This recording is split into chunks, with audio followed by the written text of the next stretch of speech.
Uma lei feita para proteger mulheres tirou mais de 100 estupradores da cadeia. Isso aconteceu na Espanha e o próprio primeiro-ministro chamou de maior erro do governo dele. Eu vou te contar como uma coisa dessas aconteceu. E o motivo de eu contar agora é que a Câmara pode votar nos próximos dias o PL da misoginia. Gente, eu tenho visto esse debate por aí, tem muita gente discutindo a coisa errada. Virou mais uma briga de torcida, a favor ou contra, sem buscar minimamente entender os riscos do texto e sem olhar o quadro completo. O que o Brasil já tem de lei e o que o mundo já testou e o que, de fato, pode proteger uma mulher. Eu li o texto que vai a plenário e já adianto, a minha posição é clara. Sou contra do jeito que está. Porque uma lei mal escrita acaba desprotegendo justamente a mulher que ela prometeu proteger. E vou além. Ser deputada federal não é só escrever lei nova, é ter a responsabilidade de não entulhar o país de lei e de fazer funcionar as leis que já existem. Então,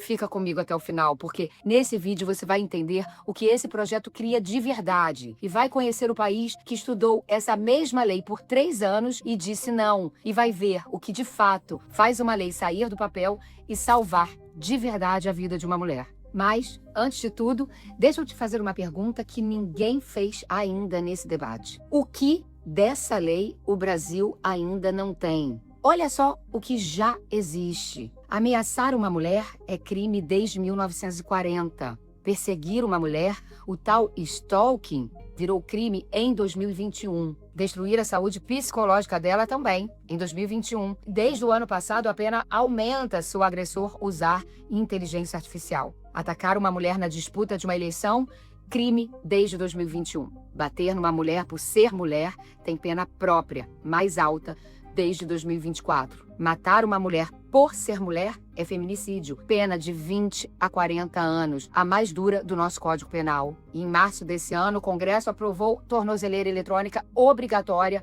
para agressor de alto risco. Ou seja, depois de 2 décadas aprovando uma lei atrás da outra, praticamente tudo que tem vítima com nome e endereço já é crime no Brasil. Então, o que esse projeto cria de novo? 2 coisas. A primeira, punir mais duro o xingamento dirigido a uma mulher pelo fato dela ser mulher, que hoje é tratado como injúria comum. Esse é um debate legítimo, de tamanho de pena. A segunda, punir discurso genérico, sem vítima determinada, usando uma definição subjetiva chamada de ofensa à dignidade da mulher. E é aqui que mora todo o problema que a gente precisa discutir. E por que eu estou chamando de definição subjetiva? O próprio parecer da deputada Tabata Amaral escreve que o direito penal exige máxima objetividade, tanto que tirou do texto original as palavras ódio e aversão, por serem subjetivas demais. Só que deixou lá a ofensa à dignidade, que tem justamente o mesmo defeito. E aí eu te pergunto, uma crítica dura ofende a dignidade? Uma piada de mau gosto ofende a dignidade? Um sermão numa igreja? Quem vai decidir é cada juiz pelo Brasil, caso a caso. E se você acha que isso é exagero meu, olha o que aconteceu na segunda-feira. A primeira-dama, Janja, em entrevista à Folha e ao UOL, classificou as críticas aos gastos de viagens dela como misoginia pura. E olha, essa pergunta da sociedade não nasceu do nada. Já nos primeiros 7 meses de mandato, a Janja tinha acompanhado o presidente em mais viagens internacionais do que a primeira-dama anterior em 4 anos, segundo o levantamento do Metrópolis no Diário Oficial. Segundo o Poder 360, ela soma mais dias no exterior do que o próprio presidente, neste ano e no mandato inteiro. Gente, com números assim, qualquer sociedade democrática pergunta quanto custa e quem paga. Isso não é ódio à mulher, é fiscalização, é direito de todo cidadão e é dever de qualquer deputado fazer isso. Mas ela chama de misoginia pura. E na mesma entrevista pediu ao Congresso que aprove o PL da misoginia, fazendo uma correlação clara. Se hoje, sem essa lei, crítica a gasto já é enquadrada como misoginia, imagina com ela em vigor. E a consequência? O projeto coloca esse crime dentro da lei do racismo, inafiançável e imprescindível. Uma frase publicada em 2027 pode ser julgada em 2047. A pena pela internet de 2 a 5 anos e pode dobrar se o autor tiver expressiva audiência. E tem mais, o juiz pode mandar suspender o seu perfil e qualquer outro perfil que você administre antes mesmo de existir inquérito aberto. Pensa isso numa eleição, gente. O pedido entra numa sexta-feira e quando a justiça terminar de discutir, a eleição já passou. E não sou eu que estou imaginando esse alcance. Semana passada, as deputadas Érica Hilton e Jack Rocha apresentaram uma emenda para recolocar no texto as palavras ódio, desprezo e menosprezo, dizendo com todas as letras que nem manifestação religiosa, científica ou política livra ninguém. Mas sabe quem disse uma coisa certa nessa história toda? A própria Janja, nessa mesma entrevista. Ela disse que misoginia não tem lado. E é a pura verdade. Só que critérios subjetivos também não tem. Hoje, os critérios subjetivos servem contra quem critica um governo. Amanhã, serve para calar quem criticar o próprio. E o mundo já testou esses caminhos. Então, a gente nem precisa adivinhar o que vai acontecer. O Reino Unido passou 3 anos estudando se transformava a misoginia em crime de ódio. A conclusão da Comissão Jurídica do Parlamento foi que isso seria mais prejudicial do que útil para as próprias vítimas, porque ter que provar hostilidade contra o gênero dificultaria a condenação de estupro e violência doméstica. O parlamento inglês rejeitou por 314 votos a 190. E presta atenção nesse detalhe: a maior organização feminista de apoio a vítimas de estupro do país foi contra a proposta, pelo mesmo motivo. Já a Espanha, aquela do começo do vídeo, foi em frente. A lei do Só Sim é Sim, de 2022, nasceu com a melhor das intenções, justamente depois de um estupro coletivo que chocou o país. Mas a redação mexeu nas penas sem calcular as consequências. E como a lei penal mais branda retroage, e aqui no Brasil também é assim, mais de 900 condenados por crime sexual tiveram a pena reduzida e mais de 100 saíram da cadeia. Tiveram que refazer a lei em 2023 com o estrago já feito. E a Alemanha? A Alemanha achou o caminho técnico. Não criou o tipo penal aberto. Colocou a motivação contra a mulher como agravante do crime que já existe. A ameaça continua sendo ameaça, a lesão continua sendo lesão, só que com pena maior quando o motivo é o gênero da vítima. Conduta, gente, objetivo, motivação agravando, e nenhum juiz com o poder de definir o que é fala aceitável ou não. Aí você me pergunta, se tem tanto exemplo, por que o Brasil insiste no caminho oposto? É muito simples. Porque criar crime é o que tem de mais fácil para deputado fazer em Brasília. Não precisa inaugurar a delegacia, não precisa contratar perito, não precisa monitorar agressor. Aprova, grava um vídeo,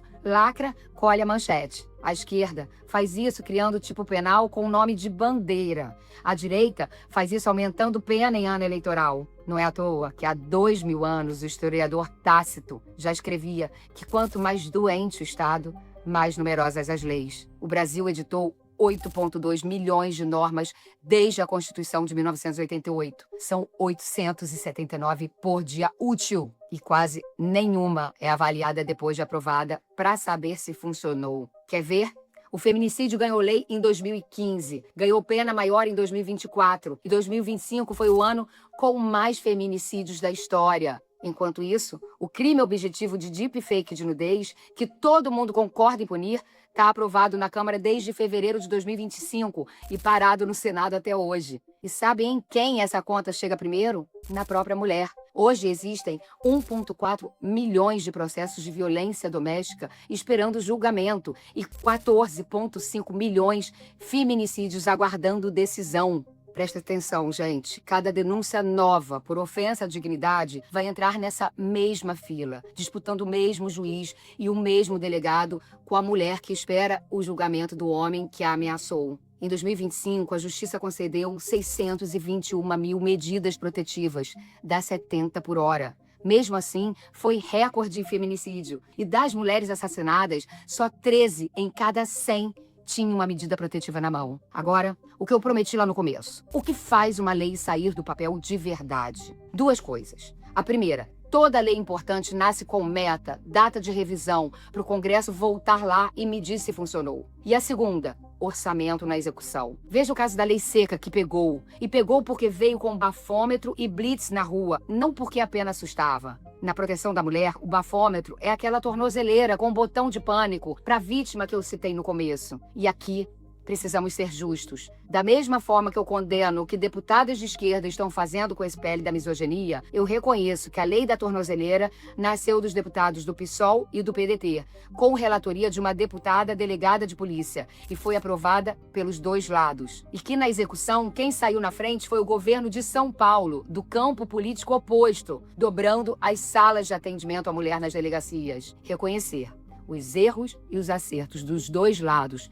direita e esquerda, é uma coisa que a política brasileira precisa reaprender. Agora, o buraco. Só 6% das medidas protetivas têm monitoramento eletrônico. Metade dos feminicídios acontecem em cidades pequenas, onde só 5% tem delegacia da mulher e 3% tem casa de abrigo. Esse é o buraco que um deputado que trabalha de verdade precisa fechar. É menos glamouroso do que criar e postar novas leis, mas é o que traz soluções reais para a sociedade. Com emenda de orçamento para a tornozeleira, com delegacia e casa de abrigo, e com o Tribunal de Contas auditando se o dinheiro virou proteção na ponta. E se você está se perguntando de onde vem o dinheiro, ele existe. Todo ano o Congresso acha bilhões para penduricalho de carreira, para super salário acima do teto e para emenda que ninguém consegue rastrear. O que não existe é prioridade. Deputado bem-intencionado é o que vota contra o privilégio e a favor do orçamento que protege, porque cada real de penduricalho é uma tornozeleira que não foi comprada em uma delegacia que fecha às 6 da tarde. Isso não dá manchete, mas vida salva sim.